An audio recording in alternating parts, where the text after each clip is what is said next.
Hi, I'm Andrea Marchesini, Oracle Cloud Infrastructure Product Manager. And in this OCI-QuickStart session, I'm going to provide a high-level overview of Oracle Cloud Infrastructure services and feature. Safe harbor statement. Okay, so Oracle Cloud is offering a wide set of services spacing from software as a service to infrastructure as a service, from ERP and solution like HCM or APM to a complete set of data management services, application development, and obviously core infrastructure services. All these services are running on top of Oracle Cloud Infrastructure. So, in short, Oracle Cloud Infrastructure, or OCI, is the Oracle Cloud platform that we are using to build and run and provide all the Oracle Cloud services. So it's a sort of, it's not just the infrastructure service offerings, but it's also the platform, the glue that put together all the various components and building blocks. The Oracle Cloud Infrastructure is hosted in regions, where a region is a geographic area composed by several data centers. As you can see here, this is the current situation. We are having three regions in North America, Oslo, Phoenix, and Toronto. Two regions in Europe with London and Frankfurt, and now two regions in Asia Pacific with Tokyo and Seoul. Along with the regions, we also have around 20 geographically distributed point of presence or POPs that are point where we are running that we are using to run edge services, as well as components needed by our backbone to interconnect all the various regions. The plan that we have for this year in terms of region expansion is to open at least additional 6 regions. As you can see, in Zurich, Saudi, São Paulo, Mumbai, Sydney, and another one in Japan. And so this is, I think it's a clear sign of the commitment and also the level of investment that Oracle is doing in OCI. That's, because this is, as I said, it's going to be the single platform where every other Oracle Cloud service is going to run. The overall design of OCI is built with the concept of high availability, fault tolerance, business continuity in mind.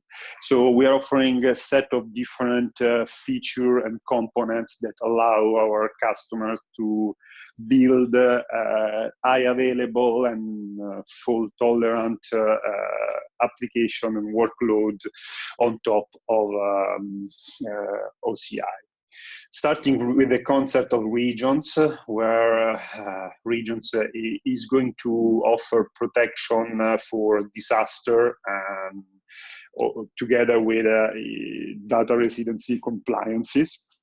So in order to be sure that you can run and store your data, especially for data regulated market in exactly the geographic area where you meant to do that. Also, together with the regions, and we will go a little bit more in depth about availability domains and fault domains in the next coming slide. We are offering two different components that are providing the possibility to design high available architecture. The availability domains that are offering protection from entire data center failures, and together with fault domains that are offering protection against failure within a data center. Putting together all these different elements and features, you are able to really decide what level of high availability and fault tolerance you want to put in your workload. Those capabilities are also allowing Oracle to be able to offer very unique set of service level agreements. So you may be familiar with the concept of service level agreements. Usually in a public cloud provider offerings, it's possible to find SLA for availability. So this is pretty common. But what is absolutely unique in Oracle offering is the possibility to have also SLA on performance and manageability. So this means that we are not only going to cover giving credit back in case of lack of availability of the services that you are running on top of OCI, but also our SLA are granting the manageability, so you will be able to interact with the API, and performance. So if you will not be able to reach the performance that we are stating in our SLA contract, this will be covered by the SLA's contract per se. But now let's take a look at how we built OCI and how we are able to offer these kind of characteristics. So starting from a region. So a region can be composed by one or more data centers that are called availability domains, I mentioned earlier. ADs are completely isolated from each other and fault tolerant, so cannot be impacted by failure to other ADs, and are also unlikely to fail simultaneously, as are spread geographically in the metro area where the region is located. Inside each AD, we have built a flat and very high-scale physical network, which is not oversubscribed. So we don't run into issues like noisy neighbors, and also we are able to provide an extremely low latency between hosts in AD. On top of this physical network, we have implemented a virtual network with a very unique feature that is called off-box virtualization. This basically means that we have moved the storage and network I/O out of the hypervisor into the custom silicon card. This enables nearly zero virtualization overhead, And at the same time is decoupling the OCI control plane and the hypervisors that runs customers instances. So granting a very high level of isolation, so security, and also allowing Oracle to be able to enforce the performance and to provide not only high performance, but predictable and consistent level of performance. This is something that is really important when we are going to implement enterprise workload that are not just looking at the performance per se, but they want to be sure that the level of performance is consistent and predictable. This approach of box virtualization also allow us to plug in the network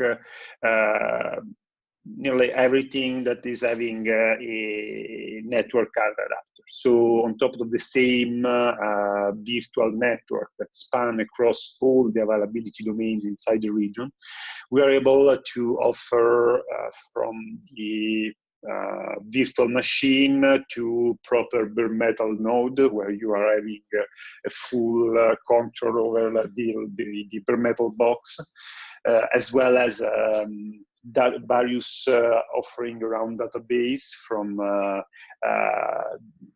rack VMs with or without rack up to Exadata. As well as the various services like all these storage services, load balancers, and also a very high level of security because we are able to control and to isolate, as I said, the control plane from the hypervisors that is running the customer's instances.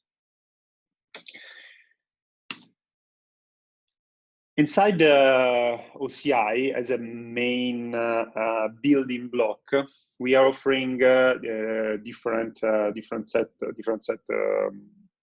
of services that can be used then to build your own workload and to run every kind of application or workload on top of OCI. We will discuss more in detail about many of these during this presentation. Now, just to mention some, we will have obviously compute services where we are offering both the virtual machine and bare metal nodes. Both will be based on Intel and AMD CPUs as well as NVIDIA GPUs. We have a wide set of storage services. Obviously, a very complete offering around the database, both with the autonomous database as well as the DB system. So different approach to the Oracle database. And again, networking, containers, and so on and so forth. Now let's start to take a look at the main services, the core infrastructure services that are needed to build every kind of workload on top of OCI. And I will start talking about the IAM, or Identity and Access Management. This service enables customer to control who can do what inside the OCI account.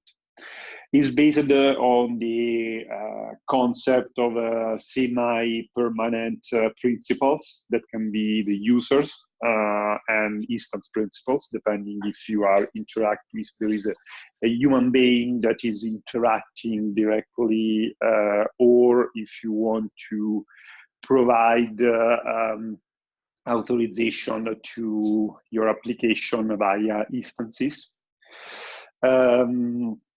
And then we have the identity access management offer the possibility to control and manage the authorization with different level of authorization, so username and password, as well as the API signing key if you want to access programmatically and interact with API, SDK, Terraform, and so on and so forth.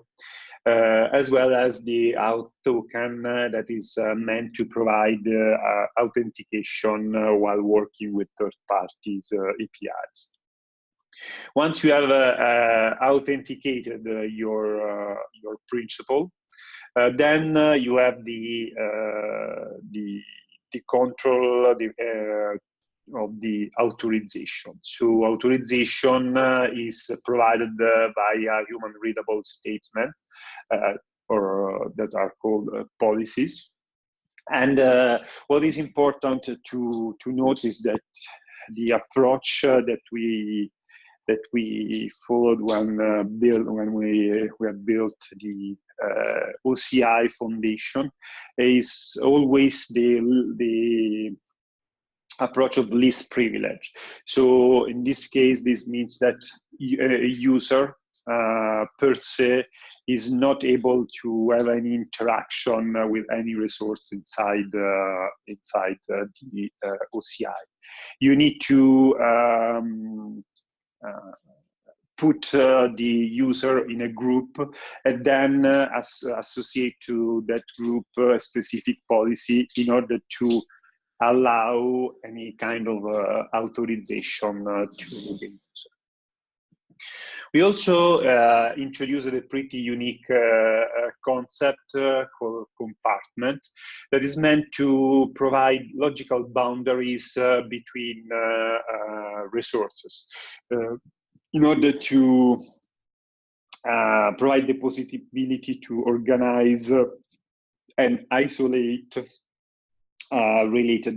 set of related cloud resources. On the identity and access management, we are also offering a set of features that are meant to provide a better way to enforce governance around the various resources inside the OCI. Among the various features, I would like to highlight the possibility of using tags. So I bet that most of you are familiar with the concept of tags. And together with the concept of a free-form tag, so the possibility to associate a key value pair to each resource, you also have the possibility to use defined tags, where you are having a predefined schema that is managed, and it's managed and predefined from users that are having the privilege to do that, and then can be just enforced in the various resources, both automatically with a default tag concept, or manually from the various users that are provisioning resources. Last thing that I would like to mention is the audit service. That is a service that is collecting and recording all the interaction with the API endpoints. So this basically allows you to really have a full control and a full track on what's going on inside your OCI account.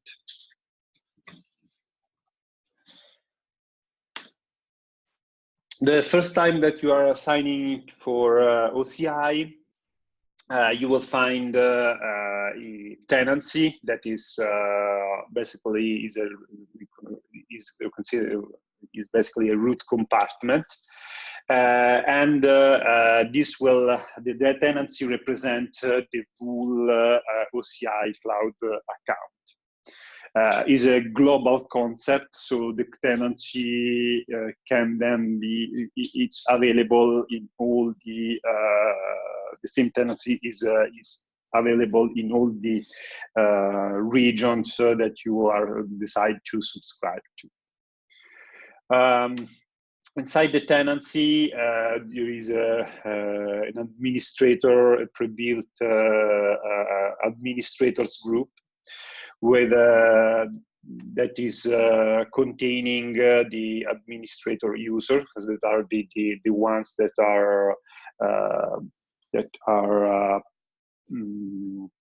indicated in the contract, in the initial contract, and this will be the first user that are meant to administer and manage all the resources inside the cloud, the OCI account.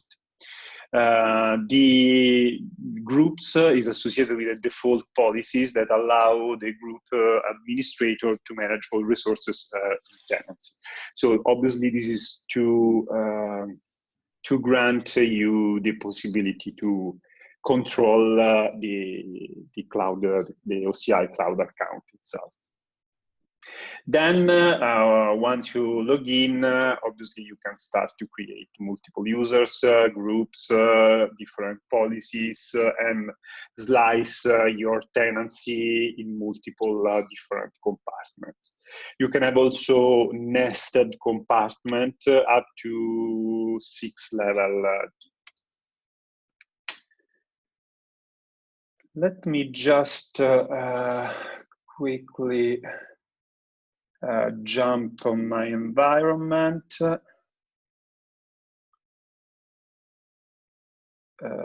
Just to show you a couple of things. So this is the home page for Oracle Cloud Infrastructure.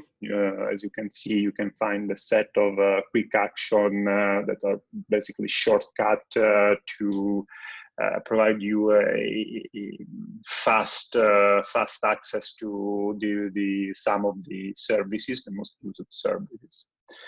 But now let me jump on the identity part, just to show you how you can create users group and associated policy.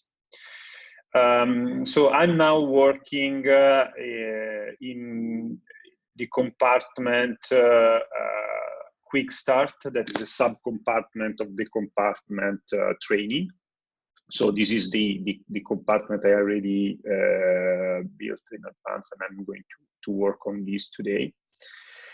And now let's create a user.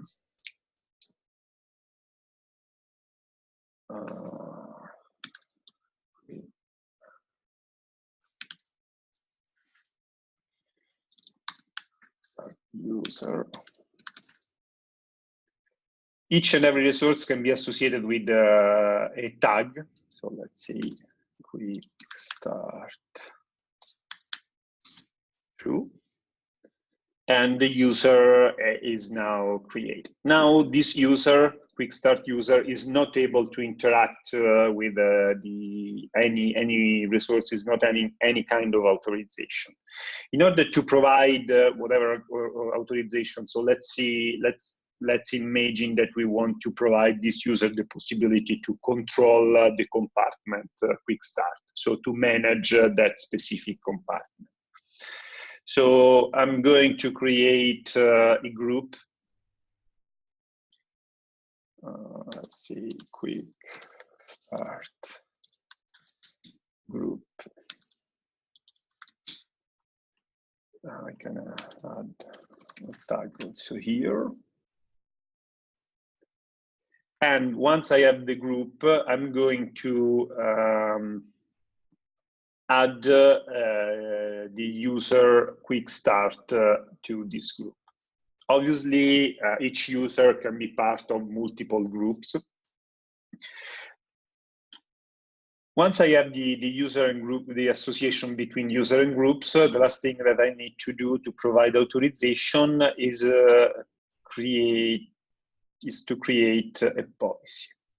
So let's create a policy. QuickStart policy.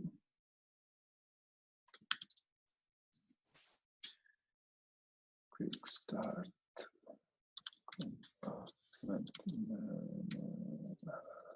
admin. And the policy will be something like allow group QuickStart group to manage all resources. When you are defining resources, you can specify a single resource, a family of resources, or the entire set of resources available on OCI with the special keyword that is called all resources. In compartment,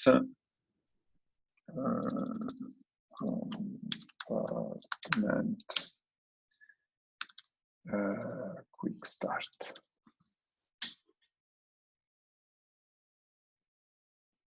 Okay, now the user QuickStart is able to manage all resources to provide, to provision any kind of resource inside the compartment QuickStart.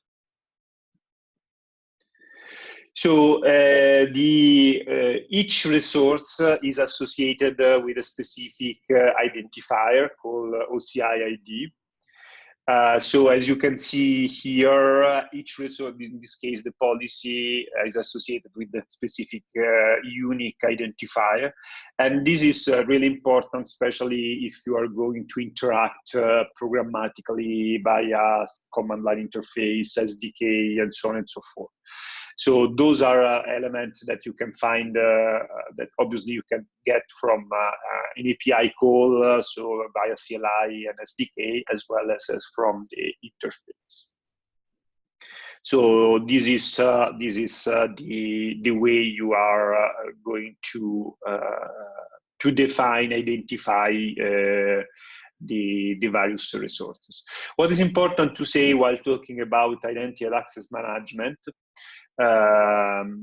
is that all the resources that are part of this service are global resources. So this means that are immediately available in each and every region you are subscribed to. So as you can see here, I'm working in the Frankfurt region.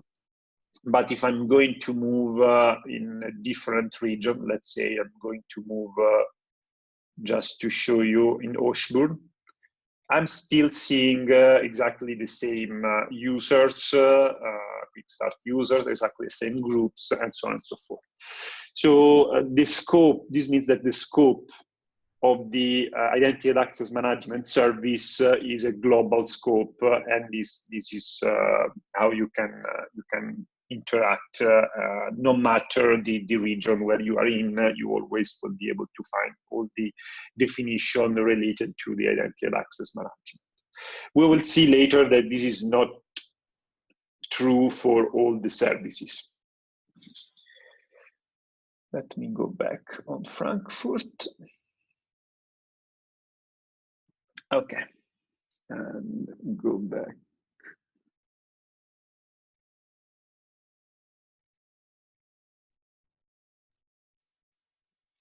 Okay, network services.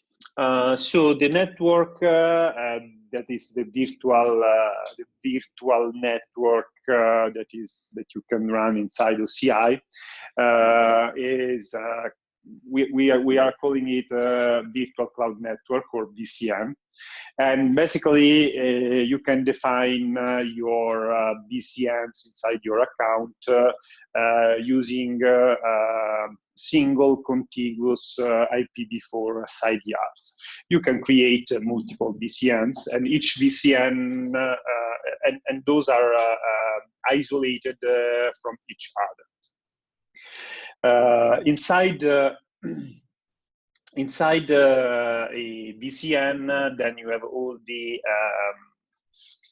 the components and features that are allowing you to design your network and to control the flow inside your network in terms of routing with the route tables, as well as security with defining ACLs with the security list that are allowing you to isolate the traffic. You can then you can use and define multiple network interface to be used and to be attached to your instances. And you have the possibility, obviously, to use both private and public IPs, both ephemeral and reserved.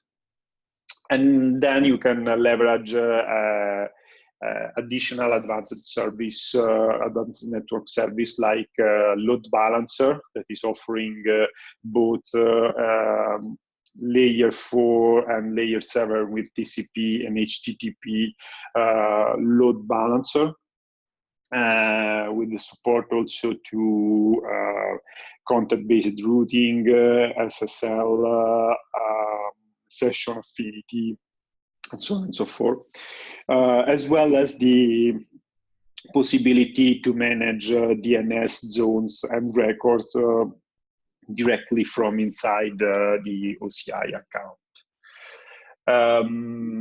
Also, there are a wide set of gateways that you can use inside your VCN and inside your network layout, and all those gateways are logical construct that are offered as high available components by the platform itself. So you don't need to worry about the redundancy of the various gateways. This is a list of the gateways available. So starting from the top, Internet Gateway is a bidirectional gateway that allow your instances to be in communication with public internet, both to reach public internet and be reached by external public internet. Then we have NAT Gateway that is providing, in this case, a monodirectional connectivity with internet. So in this case, if you want to provide the possibility, even from inside the private subnet in OCI, to connect with external public internet host, then you can use the NAT Gateway. Service Gateway is a gateway that allow a private connection to OCI services exposed by a public IP, bypassing the internet, so it's still private. Sorry. Then we have a set of gateways that are all part of the DRG dynamic routing gateway. There are the possibility to connect with a private, with remote, basically with remote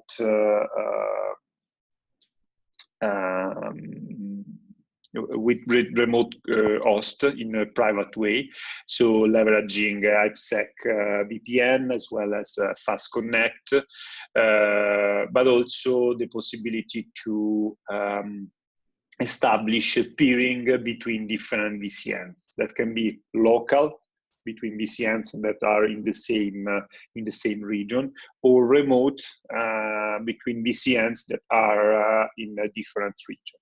In this case, again, is a connection with a private connection with a remote host, so it's still depending on the DRG. Let me jump on my environment again.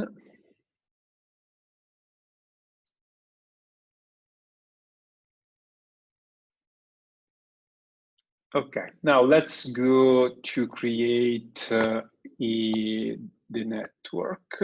So I'm going in networking, virtual cloud network, and start to create a new VCN. So this will be my QuickStart Lab VCN. When you're going to create a VCN, as I was saying, you have to specify a single contiguous IPv4 CIDR here. You can also decide to use the wizard to quickly create a VCN that contains also the main resources needed to interact with public internet. So in this case, we will go with this one. It's just faster in terms of creation of the various components. If I'm selecting create virtual cloud network plus related resource, the wizard will provision for me a VCN with a CIDR 10.0.0.0/16. We'll create an internet gateway. We'll update the default route table in order to let the traffic flow through the internet gateway in order to reach public internet. And also we'll create 3 subnets. Let's create our VCN. This takes just a second. Indeed, it's already up and running. Now I am inside the VCN. If you look at the VCN, what has been created here, I can find 3 subnets, and those subnets are availability domain subnets. So the scope of those subnets is just related to availability domain. You can also create subnet regional that are regional. So in this case, obviously, every time you are defining a subnet, you need to define a CIDR that is a subset of the CIDR that you use to define your VCN. So in this case, I'm getting 10.0.10.0/24. You need to associate a default route table. You can decide if you want your subnet to be private or public.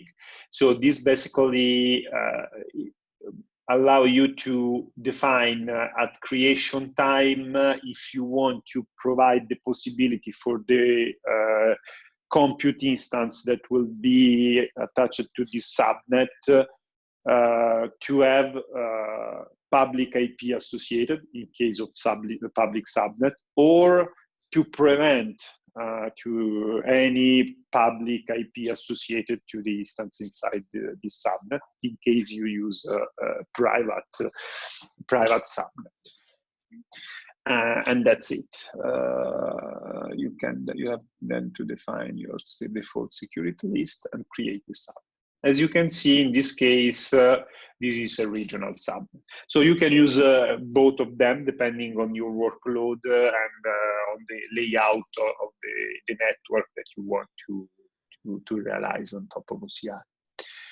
Just very quickly, let's check the other component that has been created or updated for me. So the default route table is always created when you are going to create a VCN. In this case, the wizard just added this rule. So it added the possibility, the route rule that let the traffic destinated to 0.0.0.0/0, that is basically it's public internet or every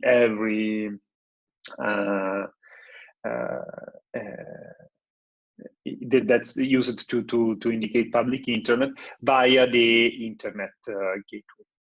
Obviously, you can manage your your root rules, adding additional rules depending on the various gateway that you have defined inside your network. What is important to say is that the routing and the root rules are meant to manage only the traffic that is flowing outside the VCN. The traffic inside the VCN is automatically managed by the control plane, and you don't need to define any rules to manage it. The other component that has been updated for me is the default security list. In this case, in the default security list, I just have the port 22, so the SSH port open, so I'm able to reach the instances via SSH, and that's it.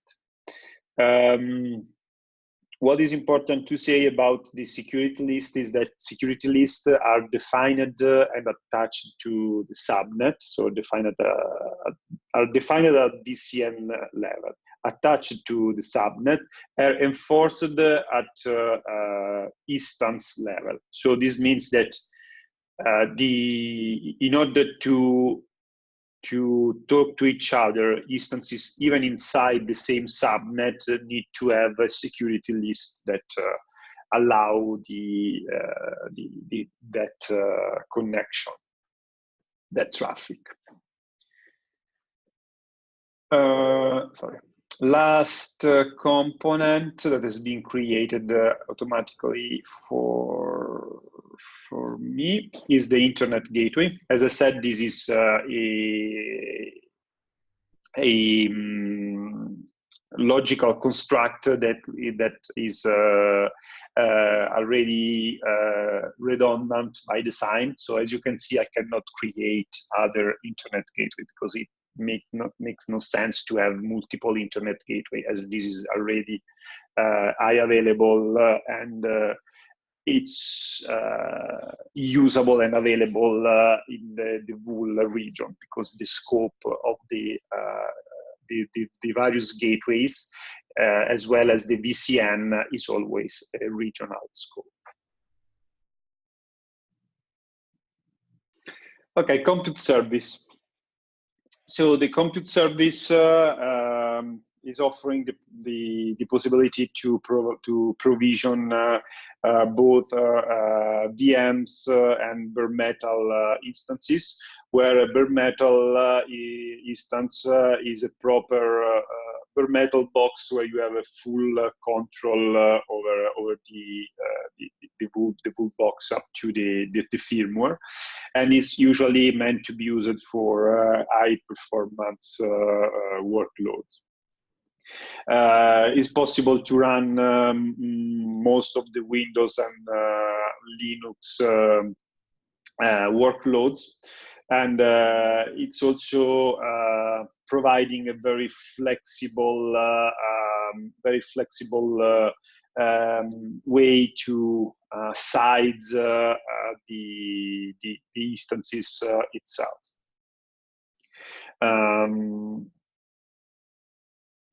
As I was mentioning earlier, we are supporting both Intel and AMD EPYC processors, as well as NVIDIA GPUs.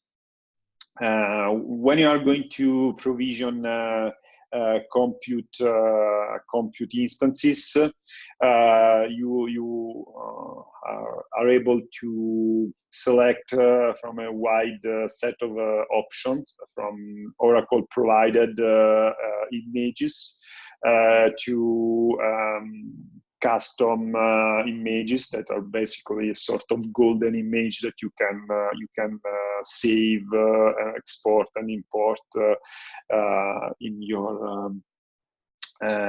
your account, as well as bring your own images. And with bring your own image, you can also bring your own hypervisor with Hyper-V, KVM, and OVM. It's also possible to leverage the compute functionalities to manage the scaling capability, horizontal scaling capability that provide an easy way to manage auto scaling both in and out. And as well as leveraging a really fast provisioning time that allow you to create very rapidly multiple instances in case of workload that requires very rapid and flexible scalability performance. Each instance is coming with a predefined amount of network bandwidth that is non-oversubscribed and reserved to that instance. So in this way, you have an easy way to design your workloads with a predictable, a consistent performance. Let me just move on my environment.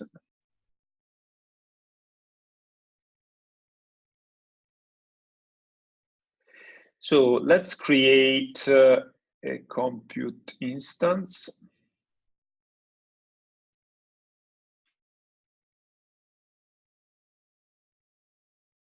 Okay, create an instance.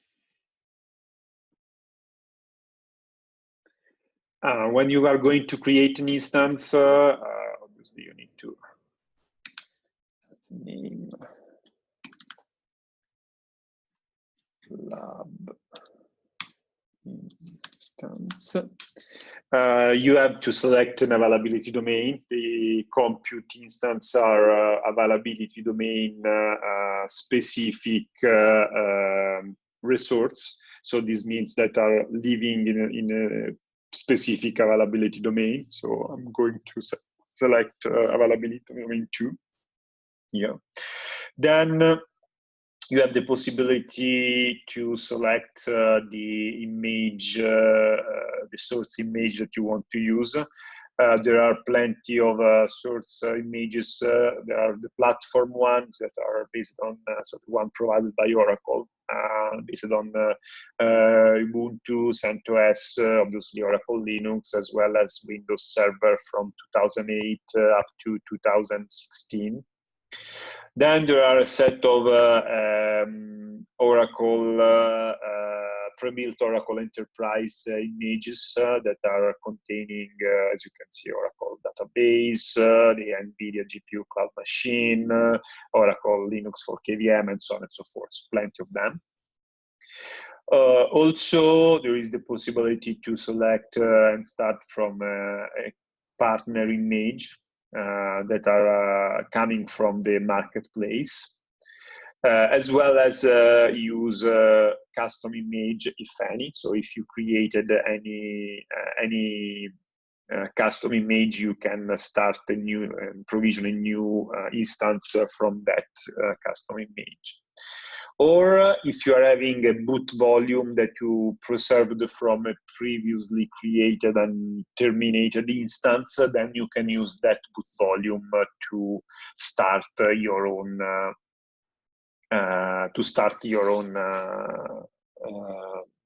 compute instance. So I will select the default. Select image. Then you can select the instance types if you want virtual machine or bare metal. And this is basically the only difference that you are having while selecting, while while changing between virtual machine and bare metal. So even if you are going to have a proper bare metal box, that's the only difference that you have in during the provisioning. Then you can select your instance shape. When you select shape, you have each shape is identified by the number of CPUs and with a fixed ratio with the amount of memory. And as I was mentioning before, there is also a specific network bandwidth that is non-oversubscribed and dedicated to that specific instance. Once you select the shape, you have some option for the boot volume, if you want to change the boot volume size, if you want to enable the in-transit encryption. So by default, and we will see later while talking about the storage, by default, the boot volume is encrypted with an Oracle managed key. Then you can select to use the key management service to encrypt the volume, so to be in control of the keys, as well as activate also the in-transit encryption, so not just encryption at rest, but also in transit. Then obviously you need to provide the SSH key. And provide the information about the networking. So which is the VCN where you want to provision your instance, and which is the subnet where you want to provision the instance. So as you can see, you can select or the regional subnet or the subnet that is specific to the availability domain 2, because I selected the availability domain 2. So let's pick the regional one. And that's it. You can then create your compute instance. It will take a few seconds to come online. In the meantime, we can just take a look at the various information that you can see in this in the compute page. So this is the full domain. I didn't select it. I can. There is among the advanced option. If you don't select the full domain, then this will be automatically selected for you by the control plane. You can find here the private IP address that obviously is part of the subnet CIDR range, as well as the public IP address that has been associated, because this instance has been created inside a public subnet. As you can see, the instance is now up and running, and from here you can stop, reboot, terminate, and so on and so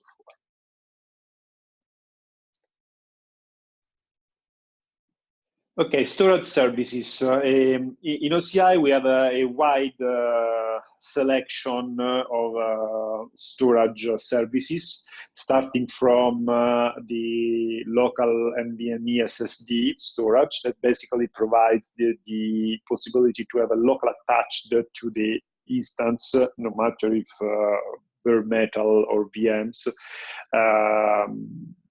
And this obviously provides a very high level of performance with a very low latency, and is having also a service level agreement on the performance. Then you have the possibility to use a persistent, still high performance and durable block storage. That is it's providing a very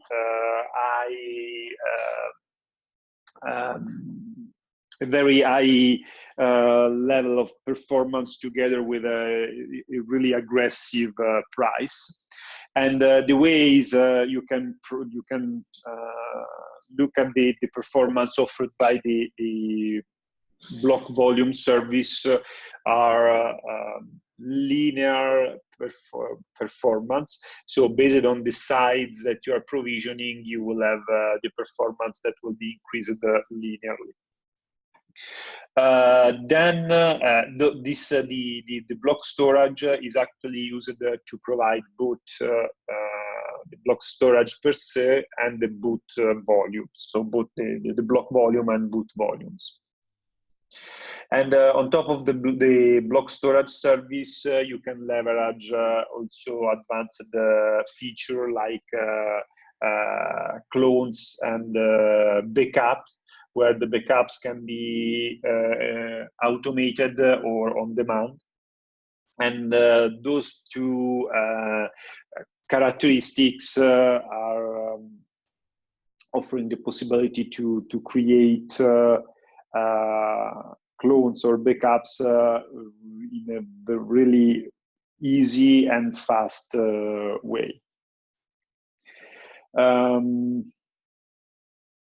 Another service available on OCI is the file is the file system storage, or FSS, that is providing an elastic, durable, and enterprise-grade file system that can be attached via NFS, and is providing the possibility to scale up to 8 exabytes without any upfront commitment. Even in this case, the price performance ratio is leading in the industry. Last but not least, we have an object storage service that is offering two different tiers: the hot storage and the cold storage, that is the archive one.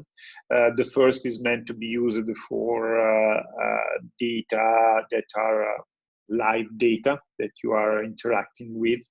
Instead, the archive storage is meant to be used for long data retention of your data. There are, even for the object storage, advanced capabilities like the possibility to activate cross-region copies, to manage the life cycle of the object inside the storage. So basically, if you want to move after a specific amount of time object from the hot storage to the archive, as well as the possibility to create pre-authenticated URL or leverage the multi-path uploads. That is a built-in feature inside the API.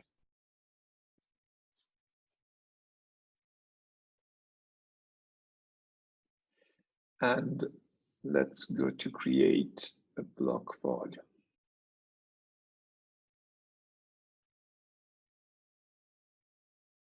Okay, so let's create a block volume.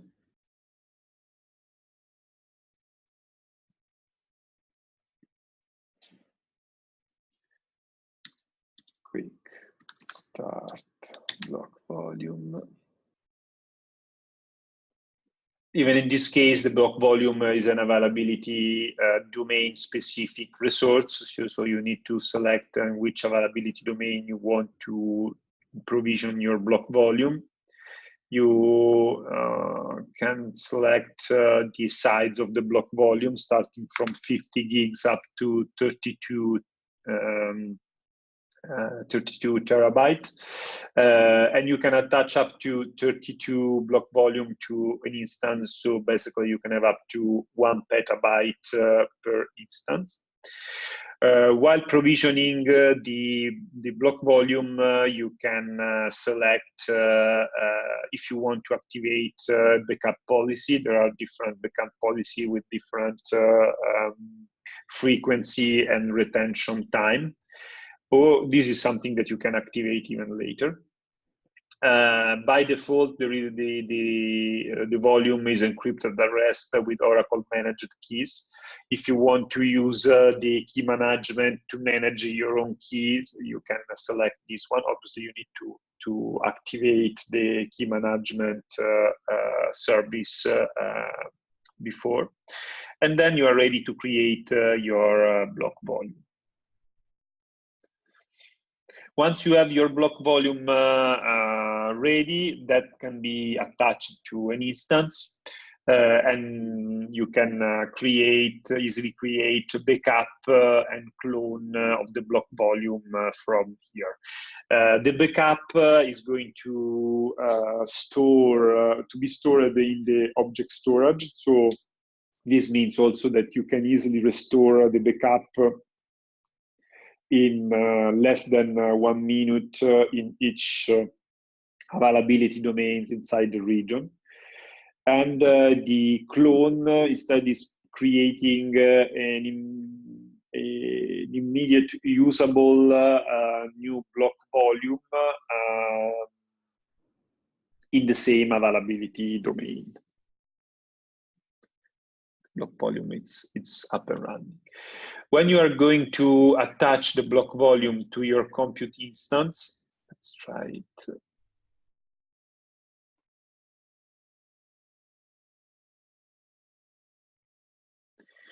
You have the possibility to attach it in iSCSI mode or para-virtualized mode.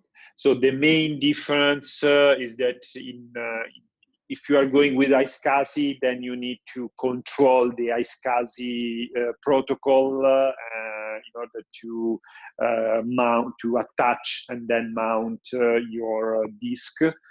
This will provide the maximum performance. But sometimes can be you can find some workloads, some OS that is having some issue in managing the iSCSI. So you have also the option to use the para-virtualized mode.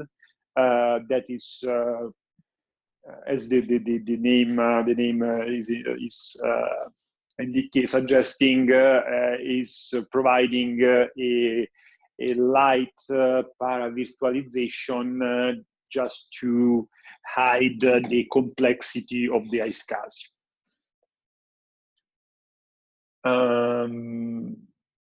Again, you can select the block volume. Now I created the block volume in availability domain 1, and we are in availability domain 2, so I'm not able to connect any block volume, sorry for that. And then you can, if you want, you can select the device path, so how you want to reach the, which is the device path that you want to use inside your OS while working with the block volume. And when attaching, you can define if you want to go in read-write or read-only mode.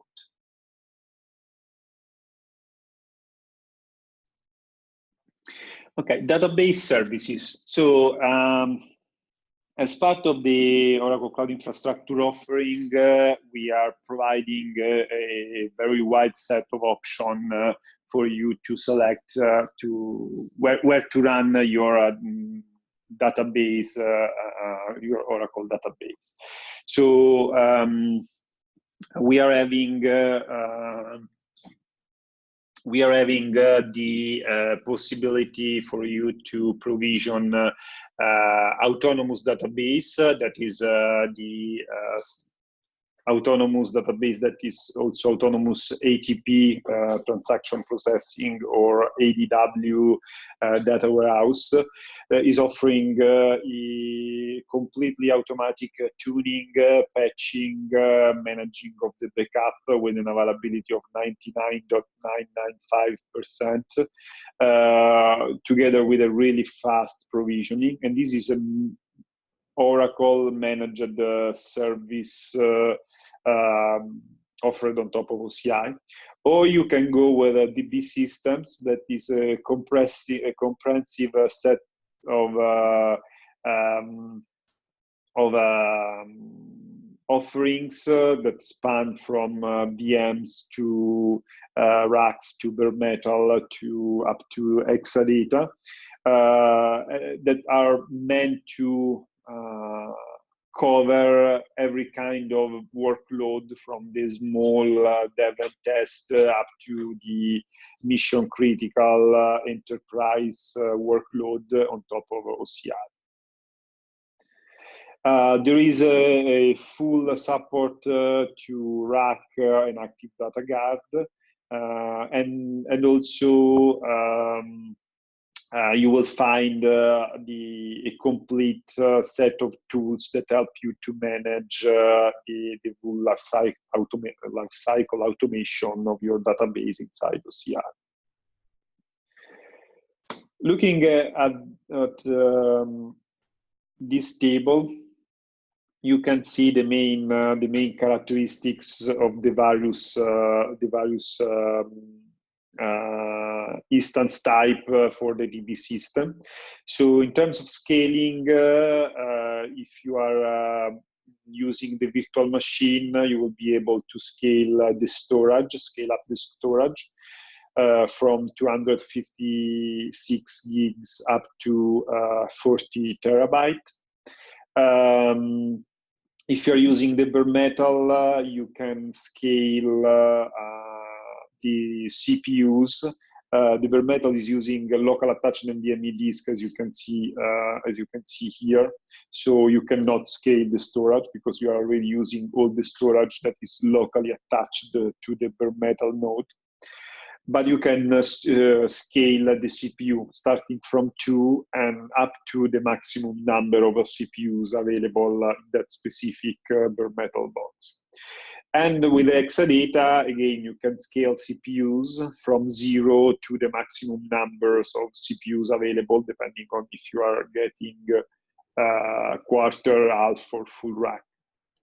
And the storage cannot be scaled because, again, you are using all the available storage. In terms of the number of databases that you can run, virtual machine are offering the possibility to run just a single DB with a single DB home. Instead, both in bare metal and Exadata, you can run multiple databases. From rack capabilities, this is available both in virtual machine and obviously in Exadata.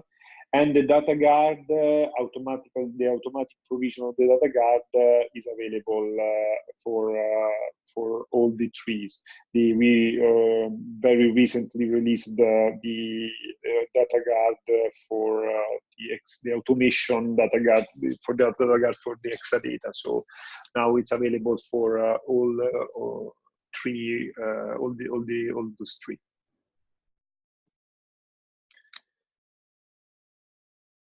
Let me jump again on my environment. This will be the last jump. Just to go on the database area, as you can see, you can from here both provision an autonomous database, and the provisioning of the autonomous database, it's really simple and fast. Basically, you just have to select a display name, can be quick start, select the number of CPU you want to start with, the amount of storage, and then just get a strong password. But I think this is not going to work because Oracle database requires. Let's try.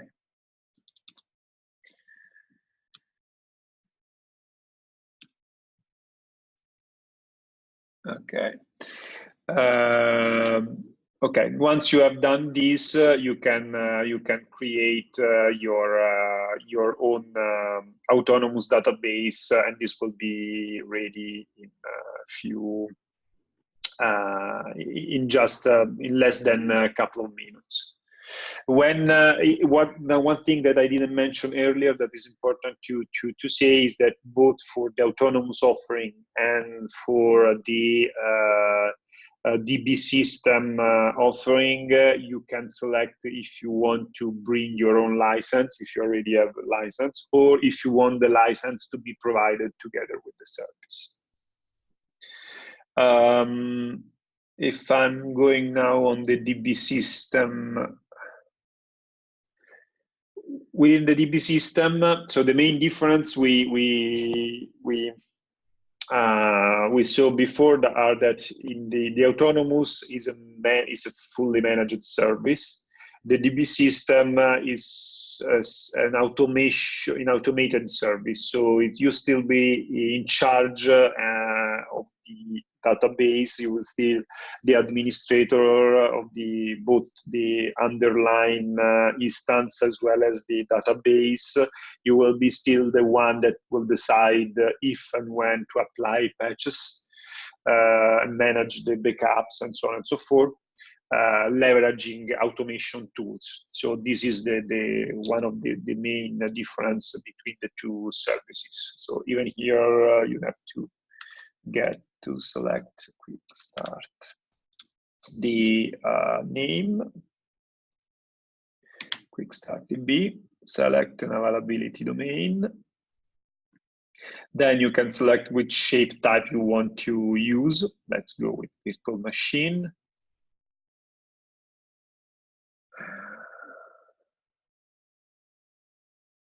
It's not okay. I already reached the service limits or in my tenancy, so I cannot create any additional one here. Anyway, you can select the shape and select the edition that you want to run.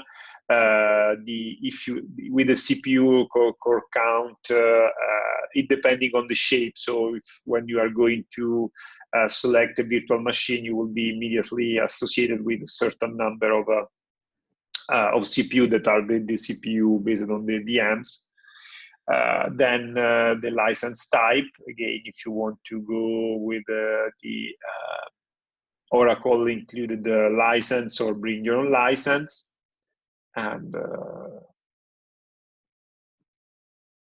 information about the network, VCN, host name, and so on and so forth, password for the database, and then you are ready to create your DB system. And this will take around 30 minutes to be up and running.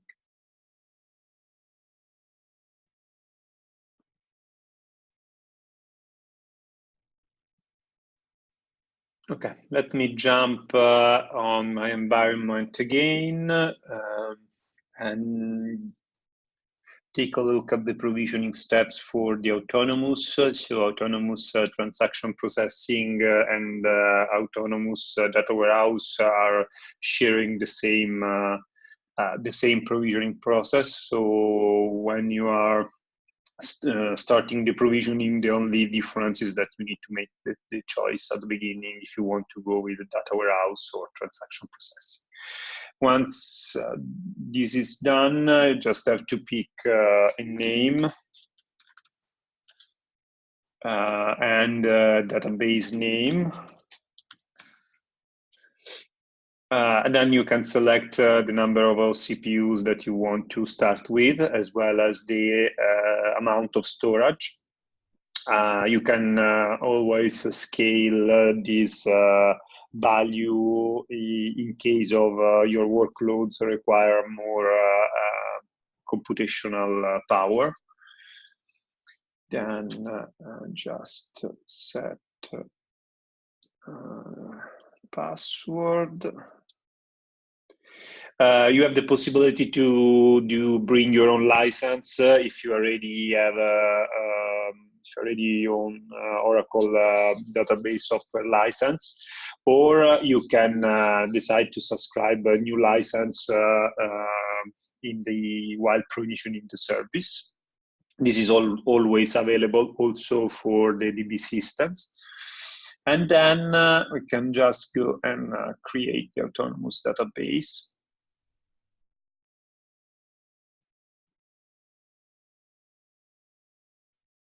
And this will come up in just a few minutes. Very simple process. There is a very few things that you need to, few information that you need to provide. While this is provisioning, we can just quickly take a look at the provisioning process for the DB system. So in case of DB system, the process is a little bit, it's similar. You are leveraging the automation tool. Obviously, in this case, at the end of the provisioning, you will be the administrator of the database as well as the root of the instance where the database is running.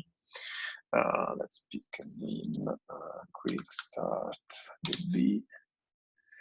Select an availability domain, select what shape you want to use. Let's get a virtual machine. Select the shape that you want to use. If you want to go with a rack, you just have to change the node count. This is the only thing that you need to do to set up a rack. So it's a really it's really easy to do that. Then select the initial available storage. You can always scale up this value. Provide cluster name. This is optional. Select if you want the license to be included or you are doing a bring your own license. Provide an SSH key, because in this case, as I was mentioning earlier, you will be root of the OS. And then provide the information about the virtual cloud network, client subnets, and host prefix. So some of the information needed for the proper configuration of the database, as well as database name, password, and if you want to enable automatic backup. The provisioning process will take around 20-25 minutes in order to provide the instance and to have the instance up and running.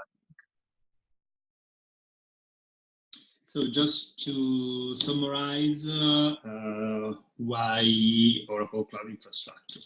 So from a technical perspective, we discussed about performance and predictability of the performance. Those are key feature of the OCI and are dependent on multiple elements. The architecture that we used while building the new or second generation cloud platform with the box network virtualization and the possibility to run bare metal nodes with local attachment VME, very high performant SSD storage available, and again, very, very important, the fact that there is no oversubscription in the I/O operation for the network and storage, as well as no oversubscription for CPUs or memory.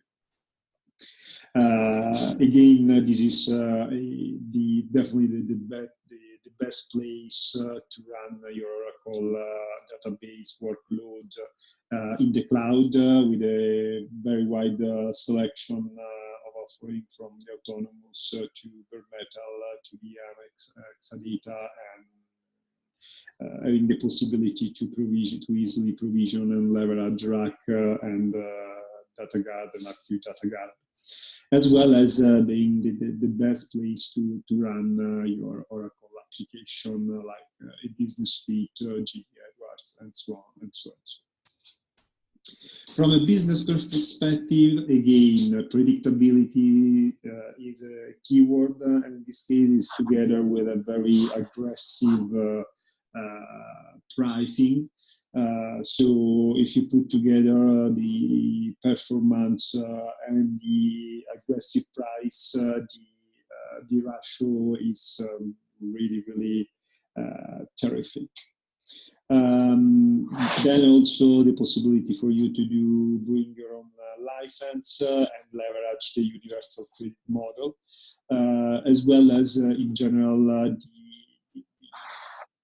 the fact that all the Oracle cloud services are going to run on OCI. Last but not least, the SLA that are contractual SLAs that we are providing not only for the availability but also for performance and management. And those are just some of the main differentiator and unique features that are characterizing the offering. And what is important, I think, it's that it is not just Oracle that says that, but it's also what our customers are saying after having started to use the OCI, and so this is as an example what the founder of Cisco Tetration said about OCI.